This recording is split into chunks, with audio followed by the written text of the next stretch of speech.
नमस्ते दोस्तों, कैसे हैं आप लोग। आज हम एक प्रश्न के ऊपर बात करने वाले हैं। एक मित्र हैं जिन्होंने कल मेरे से एक प्रश्न किया था। उन्होंने कहा था कि क्या कारण है कि भारत में औरतों के प्रति हिंसा और यौन उत्पीड़न बढ़ती जा रही है। ठीक है, थोड़ा बात करते हैं इसके ऊपर। भाई, जो बात भी आपने कहा एकदम सच है। हिंदुस्तान में औरतों के प्रति हिंसा और यौन उत्पीड़न हर दिन बढ़ रही है। पहले हमने मणिपुर में देखा कि वहाँ पर कैसे एक समुदाय की लड़कियों को, औरतों को नग्न करके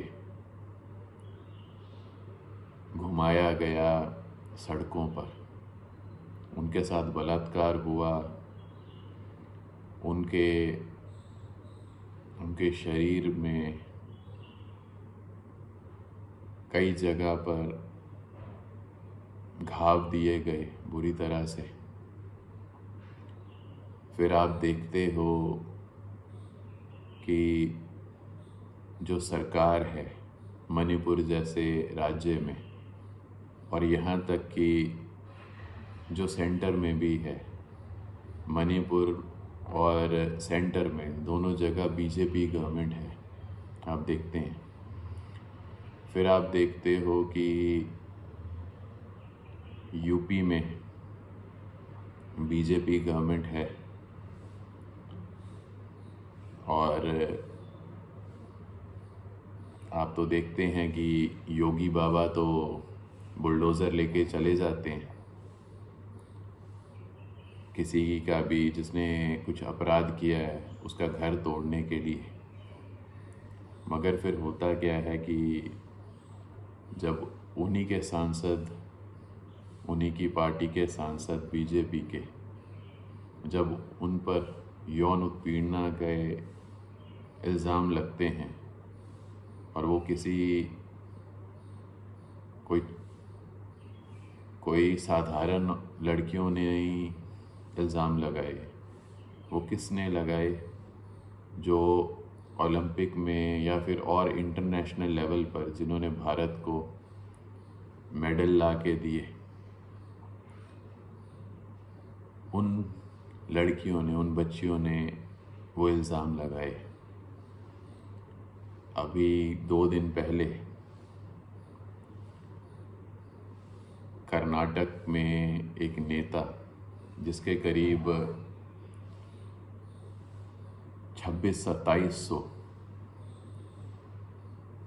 ऐसे वीडियो आए हैं जिसमें वो करीब सैकड़ों औरतों और लड़कियों के साथ ज़बरदस्ती यौन संबंध बना रहे हैं। और प्रधानमंत्री नरेंद्र मोदी उनके लिए इलेक्शन में वोटें मांगते हैं। उसका एक छोटा सा कारण ये है कि बीजेपी और आरएसएस जो हैं वो इस देश में जो मनुस्मृति जो है, मनुस्मृति के हिसाब से इस देश में सारे कानून कल को बनाना चाहती है। अब जब इलेक्शन के कारण थोड़ा इस चीज़ ने मुद्दा पकड़ा है तो वो कहते हैं कि नहीं, हम ऐसा कुछ नहीं करना चाहते। पर सच्चाई तो दिखती है ना, किस तरीके से औरतों पे जुल्म हो रहा है, ये किसी से छुपा नहीं है। मेन स्ट्रीम मीडिया जो है वो सब सरकार की गोद में जाके बैठा है, तभी तो उन्हें गोदी मीडिया कहते हैं यहाँ पर। और मनुस्मृति जो है जिसे ये पूरे देश में लागू करना चाहते हैं, उसमें ही लिखा है क्या?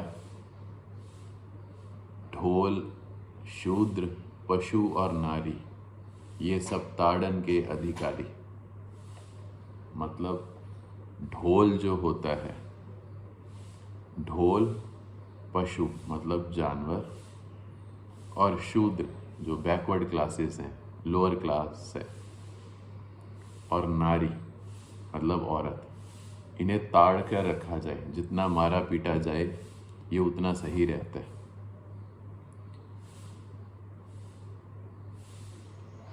तो आपको क्या लगता है उन लोगों को जिन्हें घुट्टी की तरह मनुस्मृति पिलाई जा रही है, वो औरतों को इज्जत देंगे क्या? ये कभी हो नहीं सकता। आज से कितने दशकों पहले B.R. अम्बेडकर जी ने अगर मनुस्मृति को हिंदुस्तान के लिए अगर शाप बताया था, और बताया था कि कैसे पिछड़े जो वर्ग हैं उन्हें उत्पीड़ना देने के लिए, उन्हें परेशानी देने के लिए कैसे सदियों से मनुस्मृति का इस्तेमाल किया गया है, कैसे औरतों के साथ गलत करने के लिए मनुस्मृति का सहारा लिया गया, तो उन्होंने कुछ गलत नहीं कहा था, एकदम सही कहा था। और कोई हैरानी की बात नहीं है, जिस तरीके से आजकल हिंदुस्तान में लोगों का माइंड वॉश किया जा रहा है ताकि बीजेपी की सरकार को हर तरीके से फ़ायदा पहुंचाया जाए, तो नेता लोगों की तो जैसे कहते हैं कोई उनका दीन ईमान नहीं होता। कितने लोग मर जाएं, कितने लोगों की ज़िंदगियां खराब हो जाएं, उन्हें कोई फ़र्क नहीं पड़ता। और उसके बाद एक बहुत बड़ा समूह है उन लोगों का जो शायद पूरा दिन लोगों को इंटरनेट पे बैठ के गालियां देते हैं। ये वीडियो भी मैं डालूँगा, तो मेरे को कोई हैरानी नहीं होगी अगर कमेंट बॉक्स में बहुत सारे लोग अगर गालियां भी दें। मगर क्या सच्चाई से भागा जा सकता है? जब मनुस्मृति जैसी जो किताबें हैं उन्हें प्रोत्साहन दिया जाए, उनमें से आधी अधूरी बातें पकड़कर लोगों को ये समझाने की कोशिश की जाए कि नहीं, मनुस्मृति जो है वो एकदम सही है,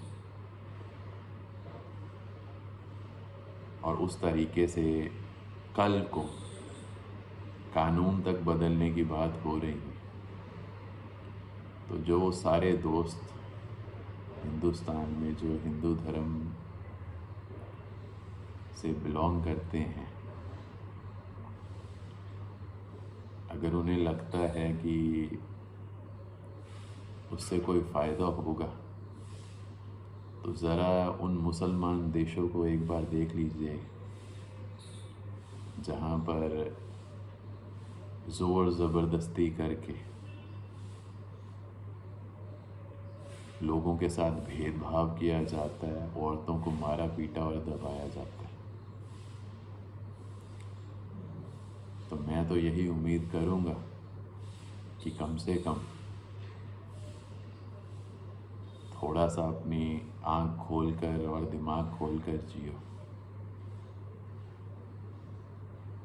बहुत बार ये हो जाता है कि कोई बहुत साधारण सी भी हम लोग बात करते हैं तो तब भी लोग इंटरनेट पर किसी दूसरे को गालियां देने में बहुत आनंद लेते हैं। पर कभी ये बात आपने सोची है कि ऐसी सोच दिन बर दिन बढ़ती क्यों जा रही है? लोगों के अंदर इतना गुस्सा भरा क्यों हुआ है? सच यही है, एक बहुत बड़ा वर्ग इस देश का, हिंदुस्तान का, ना तो उनके पास नौकरियां हैं, ना अच्छी शिक्षा मिली। बहुत कम ऐसे लोग हैं जिन्हें मैं खुश नसीब कहूँगा, जिन्हें अच्छे संस्कार, अच्छी पढ़ाई और जिनके माँ बाप ने आगे बढ़कर इस चीज़ का ध्यान रखा कि उनके बच्चों पर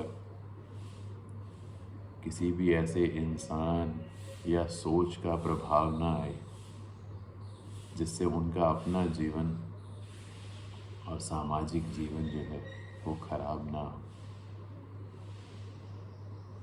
तो इसलिए कोशिश कीजिए किसी भी निर्णय पर पहुंचने से पहले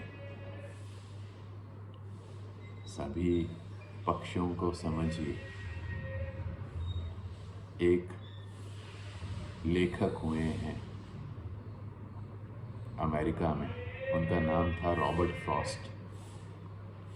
उन्होंने एक बहुत अच्छी बात कही थी।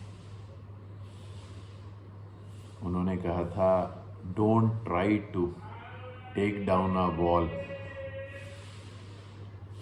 unless you know the reason that why that wall was erected over there। उसका मतलब ये है, किसी भी दीवार को गिराने से पहले ये पहले अच्छे से समझ लीजिए, जान लीजिए कि वो दीवार वहाँ पर क्यों बनाई गई थी। अगर B.R. अम्बेडकर जैसे बुद्धिजीवी और एक बहुत गहरी समझ रखने वाले इंसान ने जब हिंदुस्तान जैसे देश का संविधान लिखा, तो अगर उन्होंने मनुस्मृति जैसी किताब की कड़ी निंदा की तो उसके पीछे ज़रूर कोई कारण था, ऐसे नहीं था।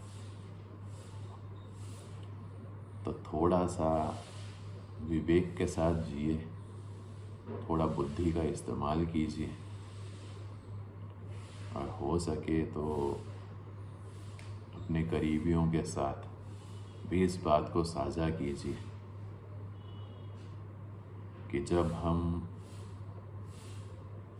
ऐसी सोच वाले लोगों को सत्ता में जिता देते हैं जो किसी एक पर्टिकुलर समुदाय या एक पर्टिकुलर वर्ग के लोगों को दबाने, मारने, पीटने में सोच रखते हों, या जो औरत को केवल भोग के लिए इस्तेमाल करना जानते हों और उन्हें हर तरीके से उत्पीड़ना देना सोचते हो, तो उससे हमारा देश कहाँ जाने वाला है। बाकी मैं बहुत कुछ और कहना नहीं चाहूँगा, जो मेरे दिल में था मैंने वो बोल दिया। तो इसलिए थोड़ा विवेक से, बुद्धि से काम लीजिए। भगवान सभी को अच्छी मति दे और हम सबको एक अच्छा जीवन मिले, यही सभी के लिए कामना करता हूँ। धन्यवाद।